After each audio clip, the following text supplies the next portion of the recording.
नमस्कार, knocking-news.com में आपका स्वागत है। मैं हूं गिरिजेश वशिष्ठ। कभी कभी लगता है कि जो हमारे बुजुर्ग या हमारी परंपराओं में जो चीज़ें रही हैं वो बहुत इम्पोर्टेंट थी और सेहत को लेकर आज के दौर से वो दौर काफ़ी आगे था।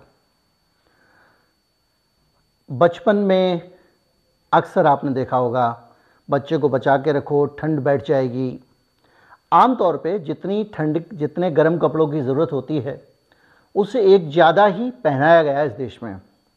यहाँ तक कि बच्चे पसीना पसीना हो जाते हैं, लेकिन बचपन में कमिटमेंट माँ बाप का, दादा दादी का बच्चे को सर्दी से बचाने पे सबसे ज़्यादा रहता है। ये आपने हमेशा महसूस किया होगा, कम से कम हमारे भारत में। अब एक नई स्टडी आई है, एक नया रिसर्च आया है जो ये कहता है कि इस देश में जो हो रहा था सर्दी से बचाने के लिए, वो भले ही सही ना हो, उसका तरीका सही ना हो, बच्चे को आप पसीने से नहला देते हैं, उससे ठंड लगने के चांसेस बढ़ जाते हैं, लेकिन सर्दी किसी बच्चे की ज़िंदगी का सबसे बड़ा खतरा हो सकती है। वो उसको बुढ़ापे तक परेशान कर सकती है, बचपन में बैठी हुई ठंड। इसकी पुष्टि अब रिसर्च से हो गई है। जो कहते थे ना, पहली सर्दी पहली गर्मी बच्चे की बचानी चाहिए वगैरह वगैरह, इसकी पुष्टि अब इस रिसर्च से हुई है। और इस रिसर्च को, ये पहला रिसर्च है जो इस टॉपिक पे लाइफ टाइम रिसर्च है, जिसमें पूरे जीवन की निगरानी करके लोगों की और फिर रिजल्ट निकाला गया है। लैंसेट का एक रिसर्च है, उसकी एक फाइंडिंग है, उसकी एक स्टडी है। कहीं मत जाइए, चैनल को सब्सक्राइब कर लीजिए, इसको सरल भाषा में समझने की कोशिश करेंगे।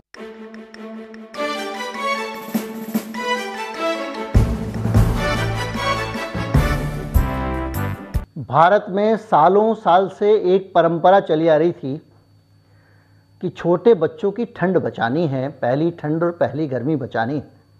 यानी जीवन के शुरुआती 2 साल में बच्चों को इन्फेक्शन से बचाना है। आज मनुष्य के ऊपर 73 साल तक के रिसर्च के बाद यह साबित हुआ है कि वो जो सोच थी वो सही थी।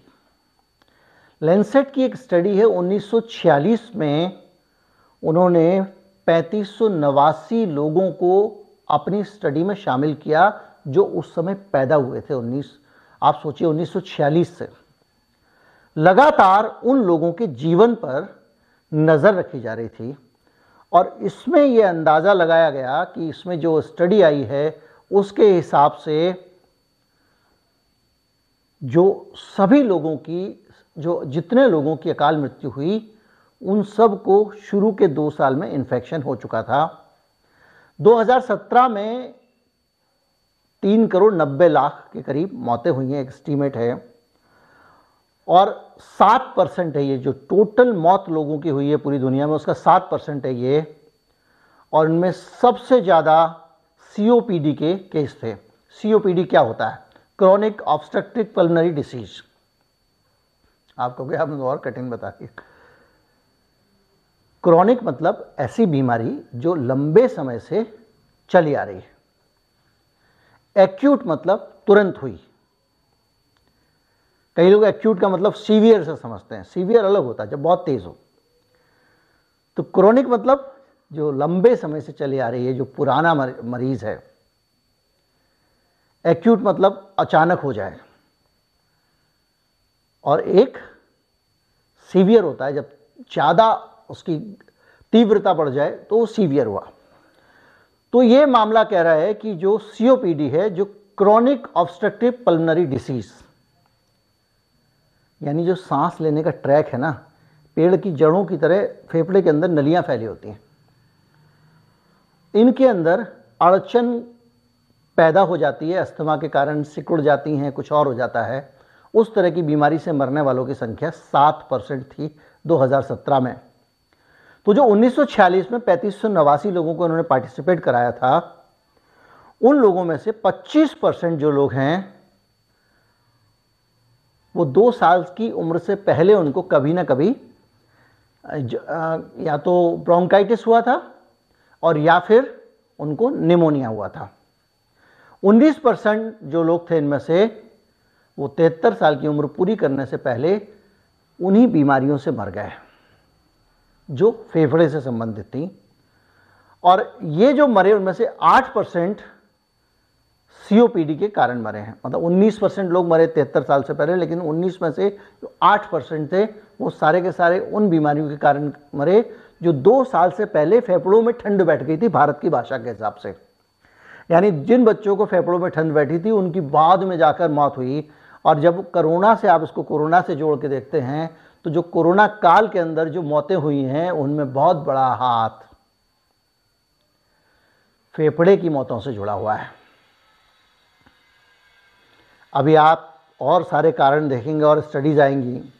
अभी जल्दी कुछ स्टडी आने वाली है जो आपको भी बताएंगे कि डांस करते करते आदमी की मौत कैसे हो रही है, सडन हार्ट अटैक क्यों हो रहे हैं, शादी करते करते आदमी क्यों मर जा रहा है, गाना गाते गाते क्यों मर जा रहा है। उसके भी बहुत 25-50 कारण आपको मिलेंगे।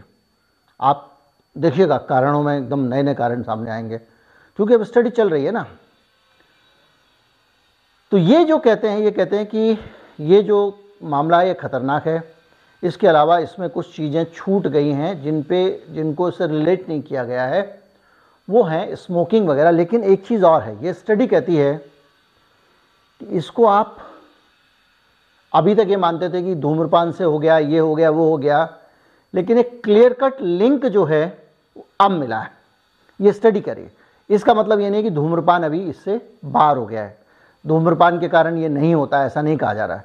लेकिन अभी तक जो कारण जितने भी आप सोच के चलता था सिस्टम, उन कारणों से अलग ये कारण सामने आया है। और इस लिहाज से ये खोज थोड़ी सी डिफरेंट हो जाती है। तो निचोड़ ये कि दादी माँ के सारे नुस्खे गलत नहीं हैं।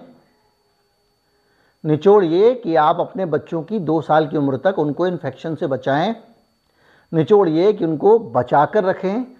लेकिन सर्दी से बचाने का मतलब ये नहीं है भैया कि आप उसको, जैसा हमारी परंपराओं में होता था कि आप उसको 2 की जगह 3 कपड़े पहना दें, उससे उल्टा ठंड बैठ जाएगी। क्या होता है कि जब आप ज़्यादा स्वेटर, ज़्यादा गर्म कपड़े पहनाते हैं, जितनी ठंड हमको लगती है उतनी बच्चे को लगती है।